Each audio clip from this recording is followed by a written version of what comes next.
সহ্য করতে পারল না। চতুর্দিকে তাকায়, কোথাও কোনো পানির ব্যবস্থা নাই। আম্মা জান হাজেরা আলাইহিস সালামের চক্ষু দিয়ে পানি বের হয়ে গিয়েছে। কারণ পৃথিবীর মধ্যে কোনো মা সন্তান চোখের সামনে ক্ষুধায় কাতর হয়ে বিদায় হয়ে যাবে, পৃথিবীর মধ্যে কোনো মা তা সহ্য করতে পারে না। কথা বলেন ঠিক কিনা? আম্মা জান হাজেরা আলাইহিস সালাম কান্না করে আর চতুর্দিকে তাকায়, কোথাও কোনো পানি নাই, খাবার নাই।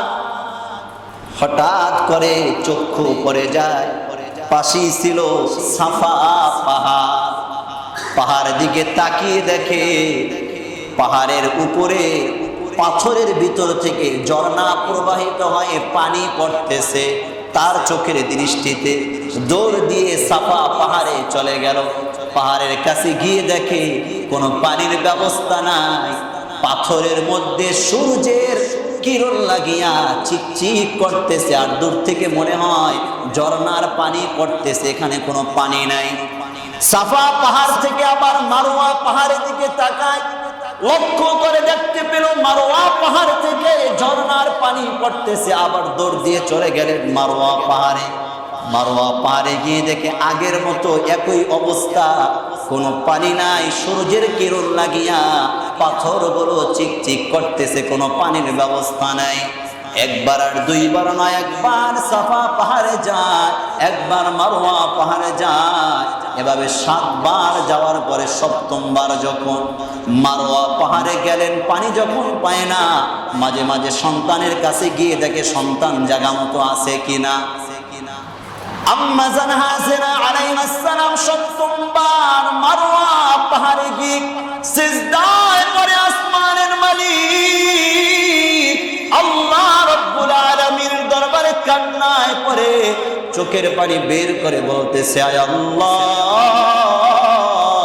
কলিজার টুকরা সন্তান ক্ষুধায় কাতর হয়ে দুনিয়া থেকে বিদায় হয়ে যাবে, আমি মা তা সহ্য করতে পারবো না। আয় আল্লাহ, খাবারের ব্যবস্থা করো, পানির ব্যবস্থা করো।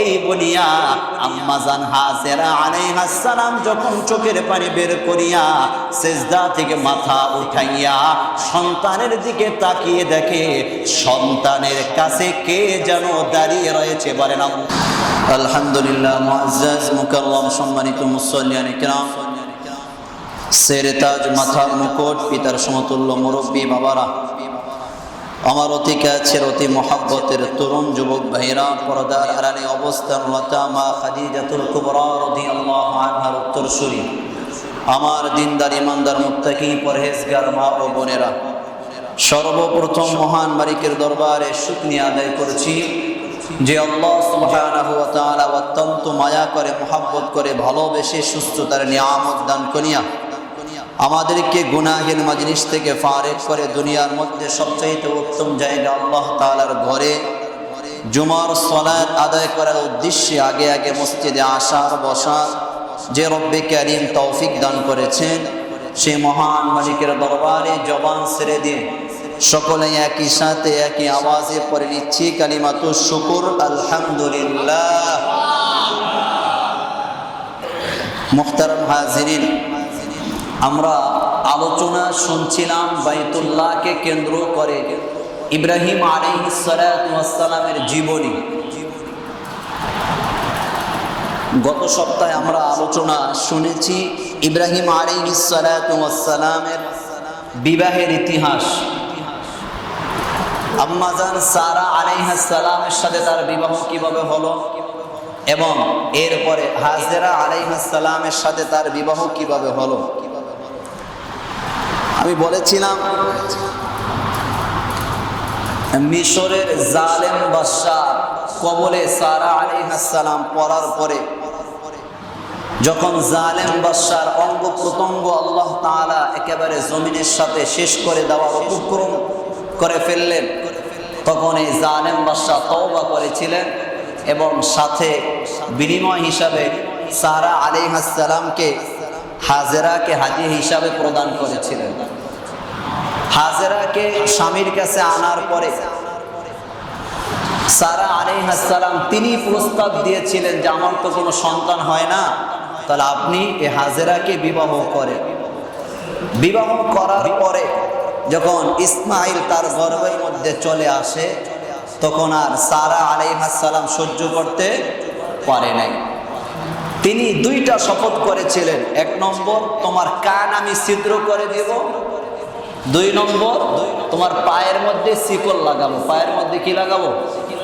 কানের মধ্যেও শিকল লাগাবো, পায়ের মধ্যেও শিকল লাগাবো। এই যে মা বোনদের নূপুর পরার ইতিহাস, মা বোনদের কানের দুল পরার ইতিহাস সেখান থেকে এসেছে। গত সপ্তাহে আমরা আলোচনা শুনেছি। যখন আল্লাহ তাআলার হুকুমে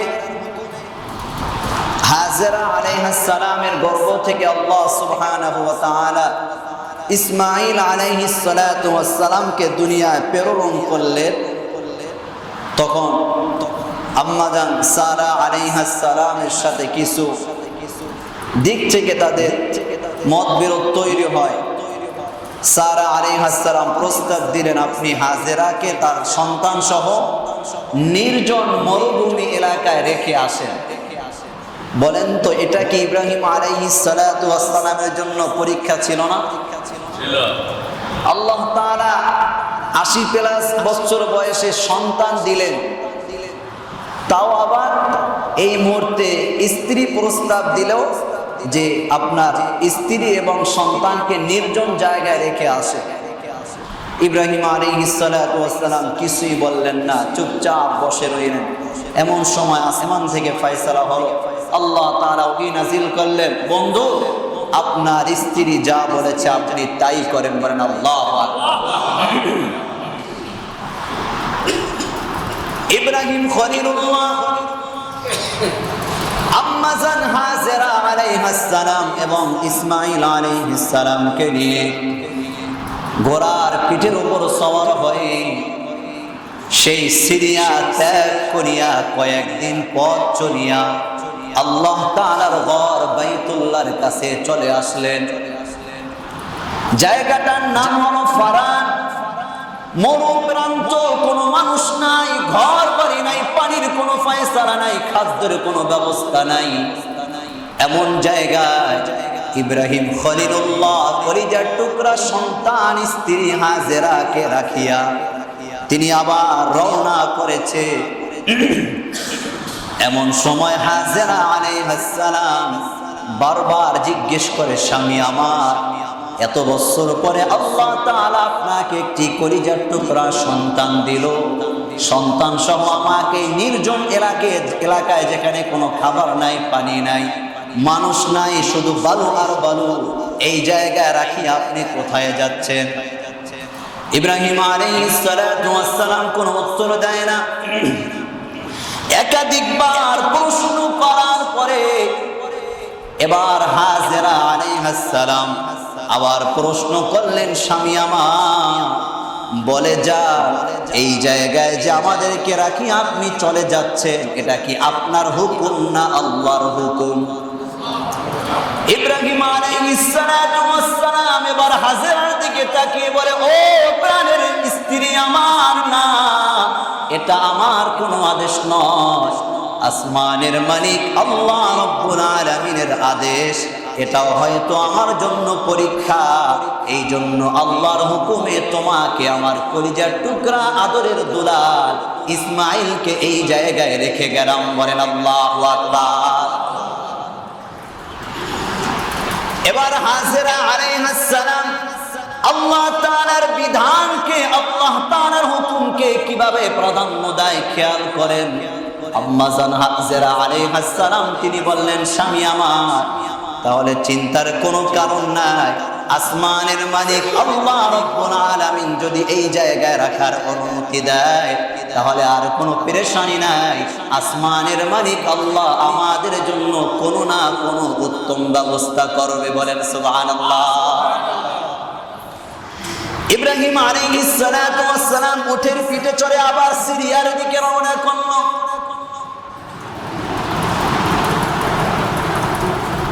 বাইতুল্লাহর আশেপাশ ত্যাগ করিয়া তিনি যখন সানিয়া প্রান্ত অতিক্রম করবে, এই জায়গায় যাওয়ার পরে পিছনের দিকে তাকিয়ে দেখে সন্তানকেও দেখা যায় না, কলিজার টুকরা স্ত্রীকেও দেখা যায় না। এবার ইব্রাহিম আলাইহিস সালাতু ওয়াস সালাম বাইতুল্লাহর দিকে ফিরিয়া আসমানের মালিক আল্লাহ রাব্বুল আলামিনের জন্য তিনটা দোয়া করেছে। বলেন আল্লাহু আকবার। আল্লাহর কাছে স্ত্রীর জন্য, সন্তানের জন্য দোয়া করেছে। আসমানের মালিক আল্লাহ রাব্বুল আলামিন তাও সূরাতুল ইব্রাহিমের মধ্যে তুলে ধরলেন, কি দোয়া করলেন।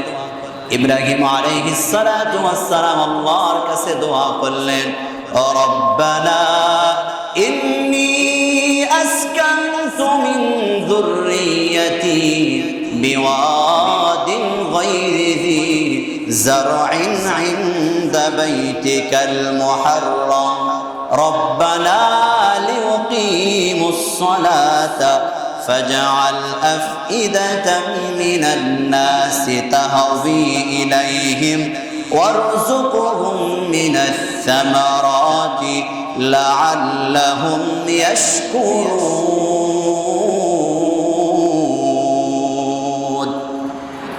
ইব্রাহিম আলাইহিস সালাম আল্লাহর কাছে দোয়া করলেন, মালিক আমি আমার পরিবারের কয়েকজন সদস্যকে এই জনমানবহীন এলাকায়, উপত্যকায় আমি রেখে গেলাম, যাতে করে তারা নামাজ আদায় করতে পারে। আয় আল্লাহ, আপনি তাদের জন্য কিছু মানুষের অন্তরকে তাদের দিকে ঝুঁকাইয়া দিয়ে, যাতে করে সেই মানুষগুলো তাদের কাছে চলে আসে, অর্থাৎ তাদের জন্য একটি সমাজের ব্যবস্থা করে দিয়েন। এরপরে দোয়া করলেন, আল্লাহ বাইতুল্লাহর কাছে রেখে গেলাম, তাদের কোনো রিজিকের ব্যবস্থা নাই, কয়েকটা খেজুর আর পানি দিয়ে গেলাম, মালিক তা তো শেষ হয়ে যাবে, তাদের জন্য আপনি উত্তম রিজিকের ব্যবস্থা করেন, যাতে করে তারা আপনার শুকরিয়া আদায় করতে পারে। বলেন আল্লাহু আকবার। এ মুসলমান, এই দোয়া করিয়া ইব্রাহিম আলাইহিস সালাতু ওয়াস সালাম আবার চলে গেল সিরিয়ায়, শাম দেশে। এইদিকে আম্মা জান হাজেরা আলাইহিস সালাম কলিজার টুকরা সন্তান ইসমাইলকে নিয়ে বসবাস শুরু করলো। দুই এক দিনের মাথায় খেজুর শেষ, পানি এনেছে তাও শেষ।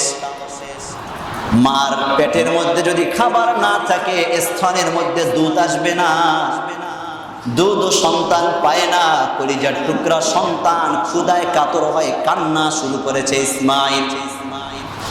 আম্মা জান হাজেরা আলাইহিস সালাম সহ্য করতে পারল না, চতুর্দিকে তাকায়, কোথাও কোনো পানির ব্যবস্থা নাই। আম্মা জান হাজেরা আলাইহিস সালামের চক্ষু দিয়ে পানি বের হয়ে গিয়েছে, কারণ পৃথিবীর মধ্যে কোনো মা সন্তান চোখের সামনে ক্ষুধায় কাতর হয়ে বিদায় হয়ে যাবে, পৃথিবীর মধ্যে কোনো মা তা সহ্য করতে পারে না। কথা বলেন ঠিক কিনা? আম্মা জান হাজেরা আলাইহিস সালাম কান্না করে আর চতুর্দিকে তাকায়, কোথাও কোনো পানি নাই, খাবার নাই। হঠাৎ করে চক্ষু পড়ে যায়, পাশেই ছিল সাফা পাহাড়। পাহাড়ের দিকে তাকিয়ে দেখে পাহাড়ের উপরে পাথরের ভিতর থেকে ঝর্ণা প্রবাহিত হয়ে পানি পড়তেছে। তার চোখের দৃষ্টিতে দৌড় দিয়ে সাফা পাহাড়ে চলে গেল। পাহাড়ের কাছে গিয়ে দেখে কোনো পানির ব্যবস্থা নাই, পাথরের মধ্যে সূর্যের কিরণ লাগিয়া চিকচিক করতেছে, আর দূর থেকে মনে হয় ঝর্ণার পানি পড়তেছে, এখানে কোনো পানি নাই। সাফা পাহাড় থেকে আবার মারওয়া পাহাড়ের দিকে তাকায়, লক্ষ্য করে দেখতে পেল মারওয়া পাহাড় থেকে ঝর্ণার পানি পড়তেছে। আবার দৌড় দিয়ে চলে গেলেন মারওয়া পাহাড়ে। মারওয়া পাহাড়ে গিয়ে দেখে আগের মতো একই অবস্থা, কোনো পানি নাই, সূর্যের কিরণ লাগিয়া পাথরগুলো চিকচিক করতেছে, কোনো পানির ব্যবস্থা নাই। একবার আর দুইবার নয়, একবার সাফা পাহাড়ে যায়, একবার মারওয়া পাহাড়ে যায়। এভাবে 7 বার যাওয়ার পরে 7ম বার যখন মারওয়া পাহাড়ে গেলেন, পানি যখন পায় না, মাঝে মাঝে সন্তানের কাছে গিয়ে দেখে সন্তান জায়গা মতো আছে কিনা। আম্মা জান হাজেরা আলাইহিস সালাম 7ম বার মারওয়া পাহাড়ে গিয়ে সিজদায় পড়ে আসমানের মালিক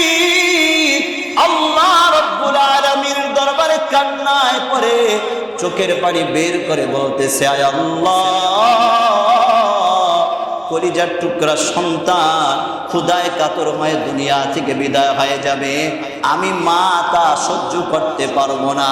আয় আল্লাহ, খাবারের ব্যবস্থা করো, পানির ব্যবস্থা করো। এই বনিয়া আম্মা জান হাজেরা আলাইহিস সালাম যখন চোখের পানি বের করিয়া সিজদা থেকে মাথা উঠাইয়া সন্তানের দিকে তাকিয়ে দেখে সন্তানের কাছে কে যেন দাঁড়িয়ে রয়েছে। বলেন আল্লাহ।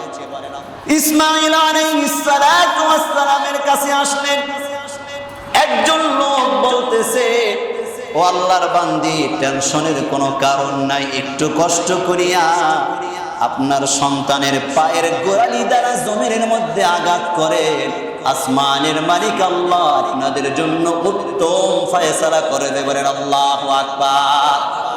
ইসমাঈল আলাইহিস সালাম জমিনের মধ্যে আঘাত করার সঙ্গে সঙ্গে আসমানের মালিক আল্লাহ রব্বুল আলামিন ভিতর থেকে পানি বের করে দিয়েছে। বলেন আল্লাহু আকবার।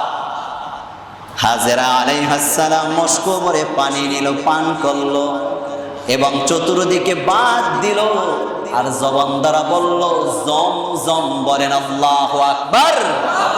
এটা হিব্রু ভাষা। জমজম মানে থাম থাম। জমজম মানে কি? জমজম মানে কি? থাম থাম। তার ভাষায় তিনি বললেন জমজম মানে পানি থেমে যাও। মস্ক ভরে পানি নিল, পান করলো। এই জমজম কূপ আল্লাহ তাআলা বের করে দিলেন। এ মুসলমান জানেননি, সেই যে পানি বের হয়েছে আজও পর্যন্ত সেই পানি আর বন্ধ হয় নাই। কথা বলেন ঠিক কিনা? প্রতি সেকেন্ডে কয় লিটার পানি বের করে জানেন? ৮,০০০-এর উপরে লিটার প্রতি সেকেন্ডে বের করে। এরপরে পানির মধ্যে কোনো কমতি নেই। বলেন আল্লাহু আকবার। প্রতি সেকেন্ডে এখনো পর্যন্ত পানির ব্যবস্থা হয়ে যায়। ওই লোক যে দাঁড়িয়ে ছিল তিনি আর কেহ নয়, তিনি হলেন ফেরেশতাদের লিডার রাইসুল মালাইকা জিবরাইল আলাইহিস সালাম। বলেন আল্লাহু আকবার। জান্নাতে কিছু খেজুর দিলেন, বললেন খেজুরগুলো খান আর বিচিগুলো অন্য জায়গায় রাখবেন না। এই জমজম কূপের চতুর্দিকে আপনি পুঁতে দিবেন, আল্লাহ গাছ তৈরি করে ফসল দিবে। বলেন আল্লাহু আকবার। কয়েকদিনের মাথায় গাছও হয়ে যায়, খেজুরও ধরে যায়, পেকেও যায়। বলেন না আল্লাহু আকবার। তাহলে পানিও হয়ে গেল, খাবারের ব্যবস্থা যিনি করেছেন তিনি কে?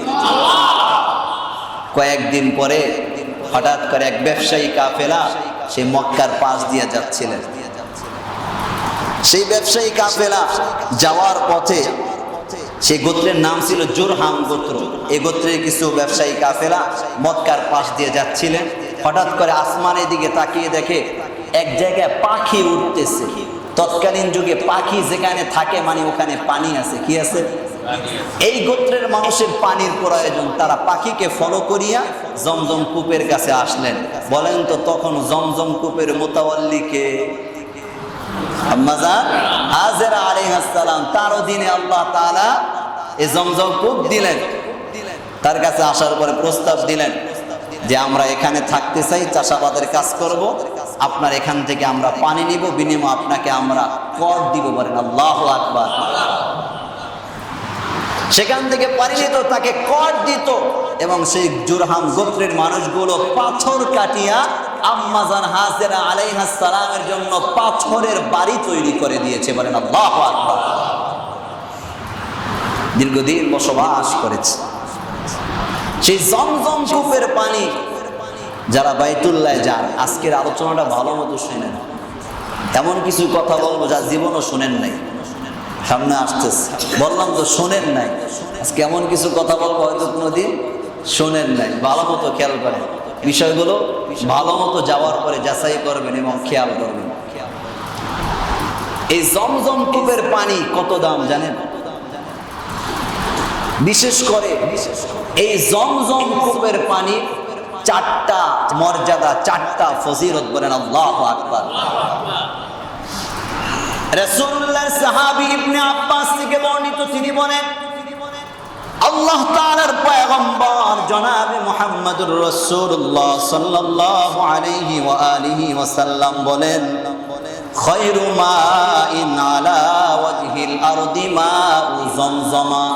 হে আমার সাহাবীরা শুনে নাও, শুনে নাও, এই জমিনের মধ্যে যত পানি রয়েছে, গোটা জমিনের বিভিন্ন জায়গায়, সমস্ত পানির মধ্য থেকে সবচাইতে দামি পানি, শ্রেষ্ঠ পানি হলো জমজমের পানি। বলেন আল্লাহু আকবার। এখানে শুধু শেষ নয়, আল্লাহ তাআলার পয়গম্বর বলেন, ফিহি তুআমুন মিনাত তু'মি। এই জমজম কূপের পানি এত দাম, এত দাম, এই পানি পান করার দ্বারা যদি দেহের মধ্যে খাদ্যের চাহিদা থাকে, ক্ষুধার প্রয়োজন হয়, জমজম কূপের পানি পান করার দ্বারা আসমানের মালিক আল্লাহ ক্ষুধাগুলো দূর করে দেয়। বলেন আল্লাহু আকবার। 3 নম্বর রাসূল বলেন, শুধু ক্ষুধাই দূর হয় না, এটার দ্বারা খাদ্য, ক্ষুধার চাহিদা থাকে না, পেট ভরে যায় না। এখানেই শুধু শেষ নয়, রাসূল বলেন, ওয়াশিফাউন মিনাস সুকুমি। কোন অসুস্থ ব্যক্তি যদি জমজমের কূপের পানি পান করে, এই জমজমের পানি পান করার দ্বারা আসমানের মালিক আল্লাহ দেহের সমস্ত রোগগুলো দূর করে দেয়। বলেন আল্লাহু আকবার। 4 নম্বর রাসূল বলেন, মাউ জমজম লিমা শুরিবা লাহু।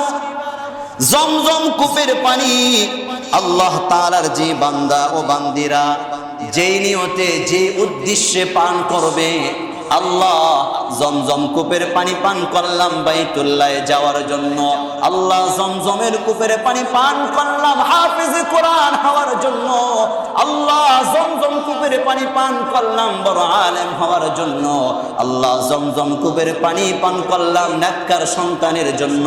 যেই যেই নিয়তে জমজমের কূপের পানি পান করবে, নেক নিয়ত যিনি কবুল করবেন তিনি কে?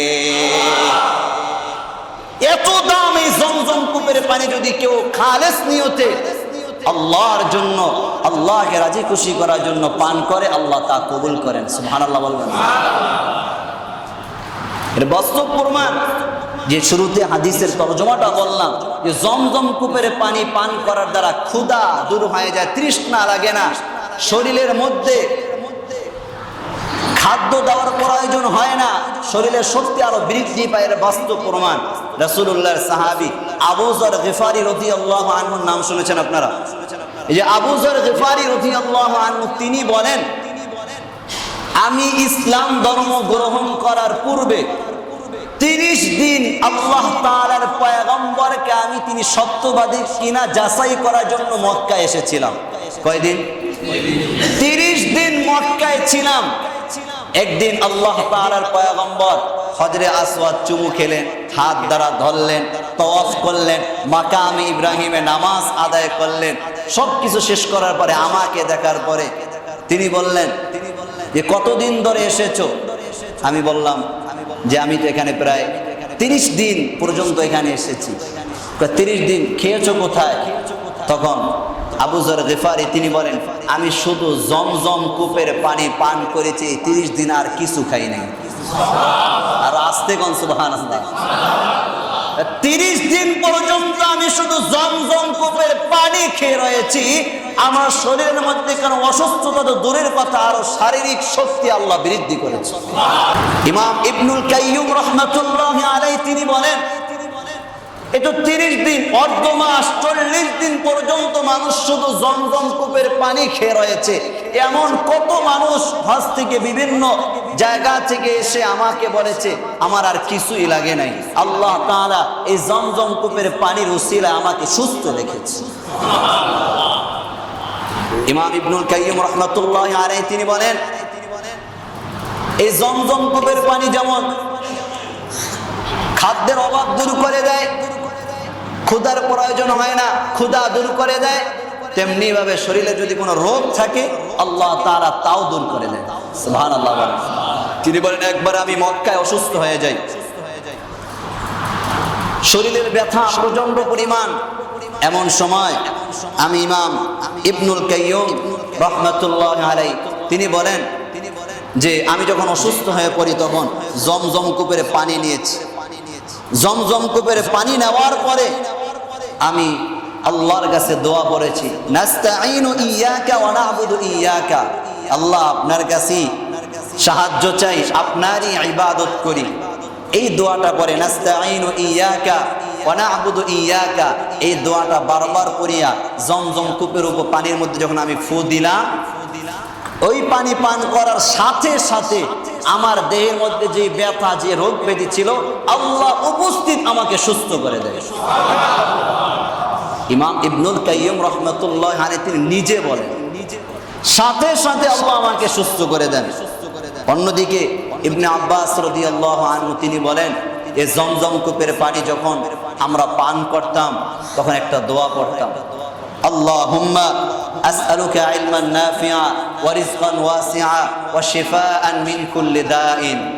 আল্লাহর কাছে দোয়া করতেন, মালিক এই জমজম কূপের পানির উসিলায় আপনি আমাকে উপকারী ইলম দান করেন, প্রশস্ত রিজিক দান করেন, সকল প্রকার রোগ ব্যাধি থেকে আপনি আমাকে মুক্ত করেন। এই দোয়াগুলো যখন জমজমের পানি পান করতাম আমরা এই দোয়াগুলো পাঠ করতাম। সুবহানাল্লাহ। আমরা যে কোনো ভালো নিয়তে যখন আমরা পান করব, যে কোনো ভালো নিয়তে আমরা দোয়া করতে পারি। পান করার সময়, আল্লাহ এই জমজম কূপের পানির উসিলায় আমার সন্তানকে আপনি দিনদার সন্তান হিসাবে কবুল করেন, আমার সন্তানকে আপনি আলেম বানান, হাফেজে কোরআন বানান, আমার স্ত্রীর আখলাককে আপনি ঠিক করে দেন। মা বোনরা পান করিয়া স্বামীর জন্য দোয়া করতে পারে, একে অন্যের জন্য দোয়া করলে যিনি কবুল করবেন তিনি কে? আরো জোরে বলেন, তিনি কে? আল্লাহ। তবে এই জমজম কূপের পানি পান করার ক্ষেত্রে বিশেষ কিছু আদব আছে। বিশেষ করে আমি আপনাদের মাঝে 60টি আদবের কথা বলবো। জমজম কূপের পানি পান করার কয়টা আদব? 60টি আদব, ভালো মতো শুনেন। 1 নম্বর, জমজম কূপের পানি পান করার সময় কেবলামুখী হয়ে পানি পান করবেন। কোন দিক ফিরে? কেবলার দিকে ফিরে জমজমের পানি পান করবেন। 2 নম্বর, জমজমের পানি যতটুকু আপনি পান করবেন 3 শ্বাসে পান করবেন। কয় শ্বাসে? 3 বার শ্বাস ফেলাবেন। 3 নম্বর, প্রতি শ্বাসের শুরুতে বিসমিল্লাহ বলবেন। কি বলবেন?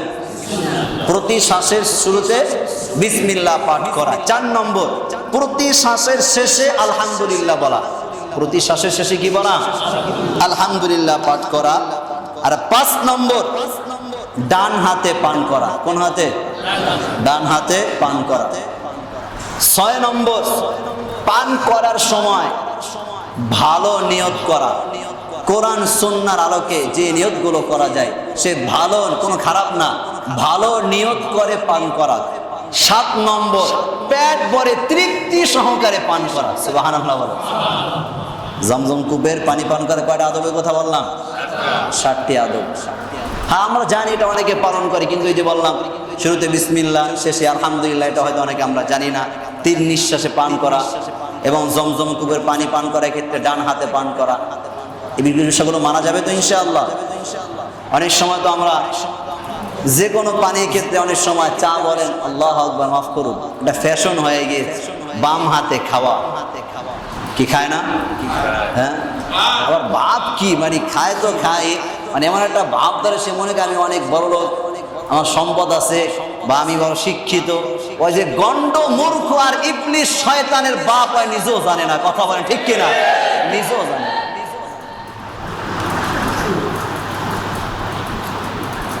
একদিন এক ইতিহাস বলছিলাম না আপনাদেরকে, মনে আছে?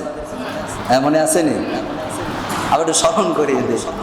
এক হুজুর গেছে রেস্টুরেন্টে খাওয়ার জন্য, আর পাশে এক আশেক মাসুক, মানে বলফ্রেন্ড আর কি বলেন, গার্লফ্রেন্ড যা বলেন আপনারা, 2 জনে গেছে। খাওয়ার শেষে হুজুরে তো একদম প্লেট চেটে খেয়েছে। আর ওরা এক বন্ধু আর এক বন্ধু, এক বান্ধবী আর একজনকে বলে যে আমাদের দেশে কুত্তায় কি খায়, মানে বুঝাইতে চাইছে যে হুজুরে যে চেটে খেয়েছে না, তা বলতেছে কুত্তায় কি খায়, চেটে খায় বলতেছে।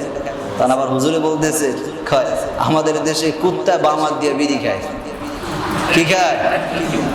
কুত্তা বাম হাত দিয়া বিড়ি খায়। যেমন কুকুর তেমন মুকুর। সব জায়গায় পণ্ডিতি করতে হয় না, দিনদার ব্যক্তিরা সরল হয়, তার মানে বলদ না, এরা অনেক চালাক হয়, জাগা মতো কাজ করে। কথা বলেন ঠিক কিনা? জাগা মতো কাজ করে।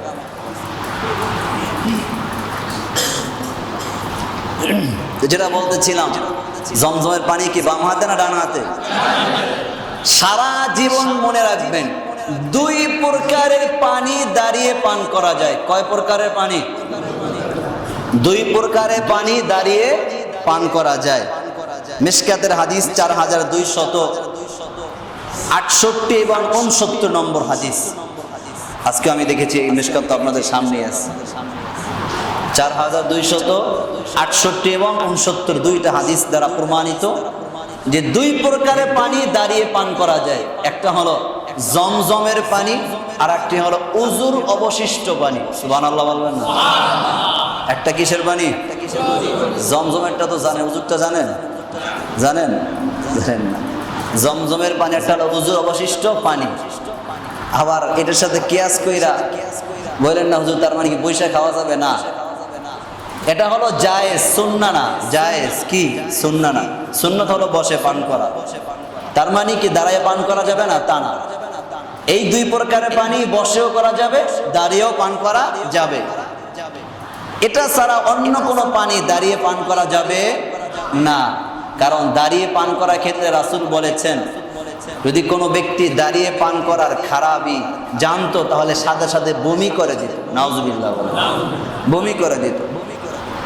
আনাস রাদিয়াল্লাহু আনহু থেকে হাদিস এসেছে, আল্লাহ তাআলার পয়গম্বর ইবনে আব্বাস রাদিয়াল্লাহু আনহু থেকে আল্লাহ তাআলার পয়গম্বর তিনি বলেন রাসূলুল্লাহর সাহাবী যে আল্লাহ রাসূল সাল্লাল্লাহু আলাইহি ওয়াসাল্লাম এর জন্য লুটায় করে মস্কের মধ্যে জমজমের পানি আনা হয়েছে। আল্লাহ তাআলার পয়গম্বর জমজমের পানি পান করেছে এবং সেটা তিনি দাঁড়িয়ে পান করেছে। সুবহানাল্লাহ বলেন। দুই নম্বর, যে উজুর অবশিষ্ট পানি বলতে ব্যবহারিত না, ব্যবহার করার পরে ওই পানিটা মায়ে মুস্তাম, আর ওটা ব্যবহার করা জায়েজ নাই। কি নাই? খাওয়া তো দূরের কথা, ব্যবহারই জায়েজ নাই। ওই পানি না, উজুর অবশিষ্ট পানি, জকের মধ্যে মগের মধ্যে আপনি পানি নিয়ে উজু করতেছেন, কিছু পানি বেঁচে গিয়েছে, ওই পানিটা দাঁড়িয়ে পান করা যায়। দাঁড়িয়ে কি করা যায়? পান করা যায়। আলী রাদিয়াল্লাহু আনহু থেকে বর্ণিত, তিনি বলেন একবার তিনি জোহরের নামাজ আদায় করিয়া কুফার চত্বরে, তিনি মানুষের প্রয়োজনের জন্য কুফার চত্বরে তিনি বসেছেন আলী রাদিয়াল্লাহু আনহু। কিছু সময় আলোচনার পরে আসরের সময় হয়ে যায়। আসরের নামাজে যখন সময় হয় তখন তার সামনে পানি আনা হয়, তিনি পান করে, উজু কমপ্লিট করার পরে অবশিষ্ট যে পানিগুলো ছিল সেই পানিগুলো আলী রাদিয়াল্লাহু তাআলা আনহু দাঁড়িয়ে তিনি পান করে। তিনি বললেন যে উজুর অবশিষ্ট পানি পান করাকে মানুষ অপছন্দ করে, অথচ আমি যে দাঁড়িয়ে পান করলাম এটা রাসূলকে আমি দেখেছি। সুবহানাল্লাহ, এটা আমি রাসূলকে দেখেছি। হ্যাঁ, বসেও পান করা যায়। তার মানে এটাও বলা যাবে না এটা দাঁড়িয়ে করতে হবে, বসে করা গুনাহ, তা না। বসেও করা যায়, দাঁড়িয়েও করা যায়। শুধু কয় প্রকার পানি? জমজমের পানি আর উজুর অবশিষ্ট পানি। আল্লাহ তাআলা আমাদেরকে বোঝার আমল করার তৌফিক দান করুন, বলেন আমিন। তাহলে এই শুধু দুই প্রকার পানি পান করা যায়, এছাড়া অন্য কোনো পানি পান করা যায় না। এই জমজম কূপের ইতিহাস জানলেন, জমজম কূপের কিছু ফাজাইল জানলেন, পাশাপাশি দুই প্রকার পানির ইতিহাসও বললাম। এবার আসেন বাইতুল্লাহ যাওয়ার পরে আপনারা মাকামে ইব্রাহিম একটা জায়গা আছে না, হজরে আসওয়াদ একটি পাথর আছে না, এর ইতিহাস জানেন? হ্যাঁ, এই হজরে আসওয়াদ কোথা থেকে আসলো? এই মাকামে ইব্রাহিম কোথা থেকে আসলো? যে নামাজ যে পড়েন এই নামাজের ইতিহাস জানেন? জানা আছে কারো? কারো জানা নেই? ভালো মতো শুনেন, ভালো মতো বুঝেন। আমি একটু সামনে যাচ্ছি, এই মাঝখানে অনেক আলোচনা আছে কিন্তু সময় স্বল্প, তার মাত্র হয়তো একটা অথবা দুইটা জুমা পাবো। আমাদের কুরবানি আলোচনা যেতে হবে, এই জন্য আমি শেষ করে দেবো আজকে এই বাইতুল্লাহ পড়ব। ইব্রাহিম আলাইহিস সালাতু ওয়াস সালাম তিনি সিরিয়ায় যাওয়ার পরে আবার তিনি মক্কায় এসেছেন। ইসমাঈল আলাইহিস সালাতু ওয়াস সালাম বড় হওয়ার পরে ইব্রাহিম আলাইহিস সালাতু ওয়াস সালামকে যখন আল্লাহ তাআলা বললেন যে তুমি তোমার সন্তানকে নিয়ে আল্লাহ তাআলার ঘর বাইতুল্লাহর পুনর্নির্মাণের কাজ করো, আল্লাহ তাআলা সূরা বাকারার মধ্যে বলেন وَإِذْ يَرْفَعُ إِبْرَاهِيمُ الْقَوَاعِدَ مِنَ الْبَيْتِ وَإِسْمَاعِيلُ رَبَّنَا تَقَبَّلْ مِنَّا إِنَّكَ أَنْتَ السَّمِيعُ الْعَلِيمُ। তোমরা স্মরণ করো ওই সময়ের কথা যখন ইব্রাহিম ইসমাইল বাবা এবং সন্তান নিয়ে এই বাইতুল্লাহর পুনর্নির্মাণের কাজ করেছে, ভিত্তি স্থাপন করেছে। তারা আমি আল্লাহ তাআলার ঘর পুনর্নির্মাণের কাজে শরীক ছিল। ইব্রাহিম আলাইহিস সালাতু ওয়াস সালাম এবং তার সন্তান ইসমাইল দুইজন মিলিয়া বাইতুল্লাহর কাজ যখন করতেছে, এ করার ক্ষেত্রে ইব্রাহিম আলাইহিস সালাতু ওয়াস সালাম তিনি একটি আর দুইটি নয়, জমিন থেকে 5টি পাহাড়ের পাথর বাইতুল্লাহর কাজে লাগিয়েছে। বলেন আল্লাহু আকবার। ইব্রাহিম আলাইহিস সালাতু ওয়াস সালাম এই বাইতুল্লাহর কাজ করতে গিয়ে, পুনর্নির্মাণের কাজ করতে গিয়ে কয় পাহাড়ের পাথর নিয়েছে? 5টি পাহাড়ের। 1 নম্বর, তিনি হেরা পাহাড়ের পাথর তিনি নিয়েছিলেন বাইতুল্লাহর কাজের জন্য। 2 নম্বর, তিনি সিনাই পাহাড়ের তিনি পাথর তিনি নিয়েছিলেন। 3 নম্বর, লুবনান, সিরিয়ার লুবনান পাহাড়ের তিনি পাথর নিয়েছেন। 4 নম্বর, জুদি পাহাড়ে তিনি পাথর নিয়েছেন। 5 নম্বর, জাইতা পাহাড়ে তিনি পাথর নিয়েছেন। এগুলো সব কিতাবের মধ্যে পাওয়া যায়, তাফসিরের মধ্যে পাওয়া যায়। এই 5টি পাহাড়ের পাথর নিয়ে ইব্রাহিম আলাইহিস সালাম তার সন্তানকে নিয়ে আল্লাহ তাআলার ঘর বাইতুল্লাহ পুনর্নির্মাণের কাজ করেছে। বলেন আল্লাহু আকবার। যখন বাবা এবং সন্তান মিলিয়া বাইতুল্লাহর কাজ যখন করলেন, বর্তমানে যেখানে হজরে আসওয়াদ আছে, এই হজরে আসওয়াদ পর্যন্ত যখন এই বিভিন্ন পাহাড়ের পাথরগুলো তিনি গাঁথলেন, যেখানে বর্তমানে হজরে আসওয়াদ আছে। হজরে আসওয়াদটা কোথায়? দক্ষিণ পূর্ব দিকে এ কোনায়। হজরে আসওয়াদের জায়গা পর্যন্ত যাওয়ার পরে তওয়াফ হাজী সাহেবরা কোন জায়গা থেকে শুরু করে? এই হজরে আসওয়াদ থেকে তওয়াফ শুরু করে। ইব্রাহিম আলাইহিস সালাতু ওয়াস সালাম ওই হজরে আসওয়াদ পর্যন্ত পাথর গাঁথার পরে সন্তান ইসমাইলকে বলল, বাবা তুমি গিয়ে সুন্দর একটি পাথর নিয়ে আসো, সুন্দর একটি পাথর তুমি নিয়ে আসো। তিনি পাথর তল্লাশি করলেন। এই হজরে আসওয়াদ কোথা থেকে আসলো? অনেক বড় ইতিহাস, আমার যেতে হবে আবার শুরুতে, ভালো মতো খেয়াল করেন। হজরে আসওয়াদ, আসওয়াদ শব্দের অর্থ হলো কালো। কি কালো? হাজরুন মানে পাথর, মানে কালো পাথর। এটা মূলত কালো পাথর ছিল না, একদম সাদা পাথর ছিল। তিরমিজির বর্ণনা, আল্লাহ তাআলার পয়গম্বর বলেন এই হজরে আসওয়াদ একেবারে সাদা ছিল। বনি আদম, এই আদম সন্তানদের গুনাহের কারণে এই পাথরটা কালো হয়ে গিয়েছে। বলেন আল্লাহু আকবার। একেবারে সাদা ছিল। এটা হলো জান্নাতি ইয়াকুত পাথর। কি পাথর? হজরে আসওয়াদ আর মাকামে ইব্রাহিম, যেখানে দাঁড়ি ইব্রাহিম আলাইহিস সালাম বাইতুল্লাহর ভিত্তি স্থাপন করেছে, কাজ করেছে, এই 2টা পাথর জান্নাতি ইয়াকুত পাথর। জান্নাতি কি পাথর? ইয়াকুত পাথর। এই হজরে আসওয়াদ আল্লাহ তাআলার পয়গম্বর বলেন বনি আদমের গুনাহের কারণে একেবারে কালো হয়ে গিয়েছে। এটা সর্বপ্রথম ওই আদম আলাইহিস সালামের মাধ্যমে যখন আল্লাহ তাআলা বাইতুল্লাহ পুনর্নির্মাণের কাজ করান, তখন জান্নাত থেকে হজরে আসওয়াদকে আল্লাহ তাআলা দিয়েছিলেন। নূহ আলাইহিস সালাতু ওয়াস সালামের প্লাবনের সময়, আমি পিছনে যাচ্ছি, প্লাবনের সময় আপনাদেরকে বলেছিলাম এই বাইতুল্লাহকে আল্লাহ কোথায় উঠায় নিয়েছিলেন? আসমানে। কোথায়? আসমানে আল্লাহ তাআলা উঠায় নিয়েছিলেন। তখন এই হজরে আসওয়াদকে আল্লাহ তাআলা জিবরাইল আলাইহিস সালাতু ওয়াস সালামকে বলেছিল, জিবরাইল, আবু কুবাইস নামক যে পাহাড় রয়েছে, জাবালে আবু কুবাইস, এই পাহাড়ের মধ্যে এই হজরে আসওয়াদকে তুমি সংরক্ষণ করিয়া রাখো। বলেন আল্লাহু আকবার। ইব্রাহিম খলিলুল্লাহর জমানায় সন্তান এবং বাবা যখন বাইতুল্লাহর পুনর্নির্মাণের কাজ করছে, এই যে হজরে আসওয়াদ পর্যন্ত যখন বাবা এবং সন্তান বিভিন্ন পাহাড়ের পাথর দ্বারা ইট গাঁথলেন, পাথর গাঁথলেন, হজরে আসওয়াদ পর্যন্ত আসার পরে বাবা সন্তানকে বলল, বাবা এই কোনায় এমন একটি পাথর আমি দিতে চাই যে পাথরটা চিকচিক করবে, এই জায়গা থেকে তাওয়াফকারীরা বাইতুল্লাহর তাওয়াফ শুরু করবে। বলেন আল্লাহু আকবার। তুমি খুঁজিয়া তাফসির ইবনে কাসির এবং তাফসির মাযহারি, আমি দুইটা তাফসির দেখেছি, যে তুমি একটি সুন্দর একটি পাথর নিয়ে আসো। ইসমাঈল আলাইহিস সালাতু ওয়াস সালাম তিনি তল্লাশি করে একটা পাথর আনলেন। ইব্রাহিম আলাইহিস সালামের পছন্দ হয় না, যা সুন্দর দেখিয়া ভালো একটি পাথর নিয়ে আসো। তিনি বিভিন্ন পাহাড়ে ঘুরতেছে।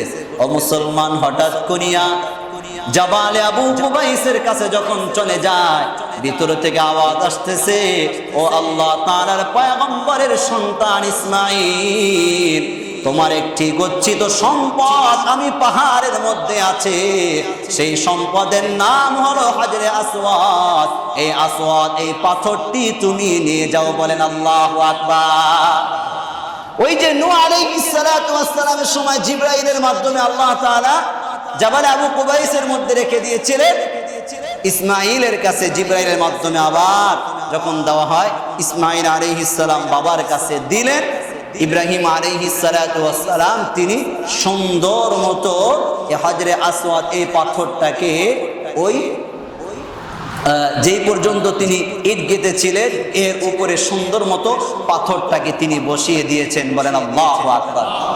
আজও পর্যন্ত ওই জায়গায় ইব্রাহিম আলাইহিস সালাতু ওয়াস সালামের জমানা শেষ, আপনার নবী আমার নবী জনাবে মুহাম্মদুর রাসূলুল্লাহ সাল্লাল্লাহু আলাইহি ওয়াসাল্লামের জমানায় রাসূলের নবুয়ত প্রাপ্তির পূর্বে কয়েক বছর পূর্বে কুরাইশি মানুষরা বাইতুল্লাহ পুনর্নির্মাণের কাজ করছে। সুন্দর মতো সবাই মিলিয়া কাজ করার পরে হজরে আসওয়াদকে স্বস্থানে কার হাতের মাধ্যমে, কোন গোত্রের হাতের মাধ্যমে, কোন ব্যক্তির হাতের মাধ্যমে ওই জায়গা মতো রাখা হবে, এটা নিয়ে বিশাল দ্বন্দ্ব। কারণ সবাই তো চাইবে জান্নাতি পাথরটা আমার হাত দ্বারা রাখি, কি বলেন ঠিক না? সবাই তো চাইবে বিষয়টা, বিশাল দ্বন্দ্ব। সবাই মিলে পরামর্শ করলো, দ্বন্দ্বের কোনো কারণ নাই, আগামীকাল সকালবেলা বাইতুল্লাহ যে আগে প্রবেশ করবে সে যেই সিদ্ধান্ত দিবে সেটাকে আমরা মেনে নিব। আল্লাহু আকবার। আল্লাহর কি কুদরত, এটা তো যার তার হাতে আল্লাহ তাআলা দিবেন না, আখিরি জামানার নবী সরকারে দো জাহাঁ জনাবে মুহাম্মদুর রাসূলুল্লাহ সাল্লাল্লাহু আলাইহি ওয়াসাল্লামের হাতে দিবে। এই জন্য ওই পরের দিন সকালবেলা সর্বপ্রথম আল্লাহর ঘরে প্রবেশ করে আপনার আমার নবী। সবাই সিদ্ধান্ত দিল, আল আমিন এই মুহাম্মদ আজকে যে রায় দিবে সেটাই মাথা পেতে নিব, তাই নাকি? আল্লাহ তাআলার পয়গম্বর বলল, চাদর আনো। চাদর আনছে, আনার পরে হজরে আসওয়াদকে মাঝখানে রেখেছে। দেখেন জ্ঞান কাকে বলে, ইলম কাকে বলে। হজরে আসওয়াদকে মাঝখানে রাখিয়া এবার রাসূল বললেন, তোমরা যত নেতা আছো, যত গোত্রের যারা আছো, সবাই এই চাদরের চার কোণা ধরো। সবাই মিলিয়া হজরে আসওয়াদ যেখানে ছিল ওই জায়গায় নিয়ে যাও। সবাই চাদরের চতুর্দিকে ধরেছে, মাঝখানে হজরে আসওয়াদটা, সেটাকে নেওয়ার পরে আল্লাহ তাআলার পয়গম্বর নিজ কুদরতি হাত দ্বারা চুমুকে হজরে আসওয়াদকে স্বস্থানে রেখে দেয়। কোনো দ্বন্দ্ব আছে? আর কোনো দ্বন্দ্ব আছে? কোনো দ্বন্দ্ব নাই। সে হজরে আসওয়াদ কত দামি, যারা বাইতুল্লাহ যায় চুমু খায় না, কি বলেন? চুমু খায় না? আল্লাহু আকবার। বাইতুল্লাহকে কেমন চুমু খায়? আল্লাহ তাআলার পয়গম্বর বলেন, এই হজরে আসওয়াদকে কিয়ামতের দিন আল্লাহ তাআলা জাবালে আবু কুবাইসের ভিতর থেকে বড় আকারে বের করবেন। এই হজরে আসওয়াদের একটা জিহ্বা থাকবে, দুইটা ঠোঁট থাকবে। যেই হাজী সাহেব যেই নিয়তে, যে উদ্দেশ্যে হজরে আসওয়াদকে চুমু দিবে, কিয়ামতের দিন হজরে আসওয়াদ সব বলে দিবে। বলেন আল্লাহু আকবার। যেই যেই নিয়তে চুমু দিবে, কেমন এক পাথর, যেই পাথর সম্পর্কে ওমর ফারুক রাদিয়াল্লাহু আনহু বলে, হে পাথর, তোমার কোনো পাওয়ার নাই, তোমার কোনো ক্ষমতা নাই। রাসূল যদি তোমার ওখানে মুখ না দিত, হাত না দিত, আমি ওমর সেখানে মুখও দিতাম না, হাতও দিতাম না। রাসূলের জবান লাগার কারণে এই জমিনে ধনী গরিব কোটিপতি সাধারণ ব্যক্তি যত শ্রেণীর মানুষ থাকুক না কেন, অনেক সময় তো স্বামী স্ত্রী একে অন্যের খাবারের মধ্যে মুখ দিতে চায় না, এক গ্লাসে পানি পান করতে চায় না, এক পেয়ালায় খাবার খেতে চায় না, কিন্তু আখিরি জামানার নবী সরকারে দো জাহাঁ জনাবে মুহাম্মদুর রাসূলুল্লাহ সাল্লাল্লাহু আলাইহি ওয়াসাল্লামের ঠোঁট যেই পাথরের মধ্যে লেগেছে, পৃথিবীর সমস্ত মুসলিম উম্মাহের নর নারী সবাই পাগল হয়ে যায় নিজের ঠোঁটটাকে সেখানে লাগানোর জন্য। কথা বলেন ঠিক কিনা? কোনো দিক থাকে না। কি এক আজীব, শুধুমাত্র রাসূলের ঠোঁট লেগেছে, রাসূলের হাত লেগেছে তো সবাই পাগল। সে হজরে আসওয়াদে কি বিধান, কি যদি কাছে না যাওয়ায় দূর থেকে ইশারা করলেও হয়ে যায়। হজরে আসওয়াদে সেখান থেকে তাওয়াফকারীরা তাওয়াফ শুরু করে, তাওয়াফের কাজ কমপ্লিট করিয়া মাকাম ইব্রাহিমের দাঁড়িয়ে 2 রাকাত নামাজ পড়ে। এখানে দোয়া করলে কি হয়? দোয়া যাইতে তো পারি না, ইতিহাস তো পড়েছি, চোখের সামনে ভাসে বইয়ের পাতাগুলো, কিন্তু যাইতে পারলে দিলটা আরো ঠান্ডা হইতো। আল্লাহ তৌফিক দান করুন, বলেন আমিন। এই যে মাকাম ইব্রাহিম, এই যে নামাজ পড়েন, এই নামাজের ইতিহাস জানেন? আলোচনা করতে অনেক লম্বা সময়, তারপর সংক্ষেপে বলছি। খলিফাতুল মুসলিমিন, এটা তো জান্নাতি পাথর। কেমন পাথর? বর্তমানে লিফটের মতো। লিফট বোঝেন? লিফট কি উপরে নিয়ে যায় না? ইব্রাহিম আলাইহিস সালাতু ওয়াস সালাম যখন পাথর গাঁথতেছিলেন, কতটুকু আর লম্বা, উপরে আর গাঁথতে পারে না। আল্লাহ বললেন, যে পাথরের মধ্যে দাঁড়িয়ে রয়েছে সে পাথর, তুমি ইব্রাহিমকে নিয়ে উপরে উঠবা আর নামবা। সুবহানাল্লাহ। যখন নিচে নামার প্রয়োজন নিচে, যখন উপরে প্রয়োজন উপরে উঠবা। উদাহরণস্বরূপ লিফটের মতো। সেই পাথরের কাছে আসিয়া হাজী সাহেবরা, কি আপনারা হজ করছেন না? কি তওয়াফ শেষে কি করেন? নামাজ পড়েন না? 2 রাকাত নামাজ পড়ে এবার দোয়া করে না, দোয়া কবুল হয়। মাকাম ইব্রাহিমের কারণ আছে, এর ইতিহাস। তাও যেমন তেমন কোন ইতিহাস নয়। এই মাকাম ইব্রাহিম সম্পর্কে কোরআনে 2টা আয়াত, সূরা আলে ইমরান 96 আবার সূরা বাকারা 125 নম্বর আয়াত, 2টা আয়াত আল্লাহ তাআলা নাযিল করেছে। ইন্না আউওয়ালা বাইতিন উযিআ লিন-নাস লাল্লাযী বিবাক্কাতা মুবারাকান ওয়া হুদাল লিল আলামিন ফীহি আয়াতুন বায়্যিনাতুন মাকামু ইব্রাহিম। এই একটি আয়াত, আর একটা হলো সূরা বাকারার 125 নম্বর আয়াত। আল্লাহ তাআলা বলেন, ওয়া ইয জাআলনাল বাইতা মাসাবাতান লিন-নাসি ওয়া আমনা ওয়াত্তাখিযু মিন মাকামি ইব্রাহিমা মুসাল্লা। আল্লাহ তাআলার পয়গম্বর সাহাবায়ে কেরামদেরকে নিয়ে তাওয়াফ শেষ করার পরে, হজরে আসওয়াদের কাছে আসার পরে, ভালো মতো বুঝেন, খলিফাতুল মুসলিমিন ওমর ফারুক রাদিয়াল্লাহু আনহু তিনি রাসূলকে বলে, পয়গম্বর, এটা কি হজরে মাকাম ইব্রাহিম না, যেখানে ইব্রাহিম সালাম দাঁড়িয়ে তিনি বাইতুল্লাহ নির্মাণ করেছে? হ্যাঁ, এখানে তো এটাই মাকাম ইব্রাহিম, ইব্রাহিম আলাইহিস সালাম দাঁড়িয়ে তিনি বাইতুল্লাহ নির্মাণ করেছে। এবার ওমর ফারুক দেখেন, আল্লাহ তাআলা তিনি 3টা জিনিস যা আল্লাহ তাআলা নিজে চেয়েছেন, ভালো মতো বুঝেন, 3টা জিনিস যা আল্লাহ নিজে চেয়েছেন তা ওমরে ফারুকের জবান দ্বারা আল্লাহ বের করে দিয়েছে। সুবহানাল্লাহ। বুঝেন নাই মনে হয়? 3টা জিনিস চেয়েছেন কে? বের করেছে ওমরে ফারুক রাদিয়াল্লাহু আনহুর জবান থেকে। 1 নম্বর, যে ওমরে ফারুক রাদিয়াল্লাহু আনহু তিনি আল্লাহ তাআলার পয়গম্বরকে বললেন, পয়গম্বর, আমরা কি এই মাকামি ইব্রাহিমকে নামাজের মুসল্লা বানাতে পারি না? এখানে আসিয়া কি আমরা নামাজ আদায় করতে পারি না?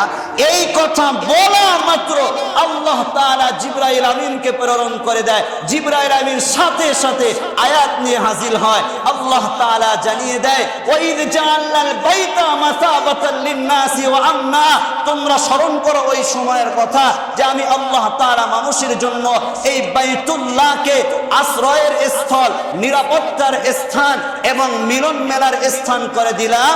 এবং আত্তাখিযু মিন মাকামি ইব্রাহিমা মুসাল্লা, আমি আল্লাহ অর্ডার করলাম তোমরা মাকামে ইব্রাহিমকে মুসাল্লা হিসাবে গ্রহণ করো।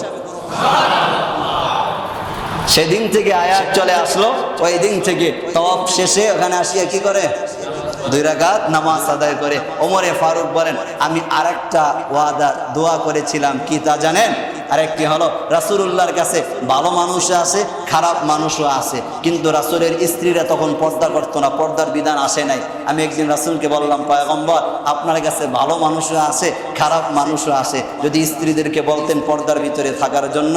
এই কথা বলা মাত্র আল্লাহ তাআলা আয়াত নাজিল করে, ওয়াকরনা ফি বুয়ুতিকুন্না ওয়ালা তাবাররাজনা তাবাররুজাল জাহিলিয়াতিল উলা। হে নারী সম্প্রদায়, তোমরা জাহিলিয়াতের যুগের মতো সজ্জার সহিত একেবারে সুন্দর মতো সেজে গুজে বের হও না, তোমরা ঘরের মধ্যে থাকো। সুবহানাল্লাহ বলবেন। 3 নম্বর, ওমরে ফারুক বলেন, আমি যখন দেখতাম রাসূল কোন স্ত্রীর প্রতি নারাজ, তখন ওই স্ত্রীর কাছে গিয়ে বলতাম, রাসূলকে যদি খুশি না করেন, রাসূল যদি নারাজ থাকে, আল্লাহ আপনার বদৌলতে এমন স্ত্রী দিবে আপনার চাইতেও শ্রেষ্ঠ হবে। সুবহানাল্লাহ। এই কথা বলা মাত্র আল্লাহ সূরা তাহরিমের 5 নম্বর আয়াত নাযিল করেছে। সুবহানাল্লাহ। আসা রাব্বুহু ইন তাল্লাকুকুন্না আইয়ুবদিলাহু, যে আল্লাহ তাআলা আয়াত নাযিল করেছে যে রাসূল যদি কাউকে পরিবর্তন করে, এর বিনিময়ে উত্তম স্ত্রী আল্লাহ দান করবে, যে হবে নেককার, ইবাদতকারী, তাওবাকারী, বাকেরা, সাজ্জিবা, আল্লাহ এর উত্তম বিনিময় দান করবে। সুবহানাল্লাহ।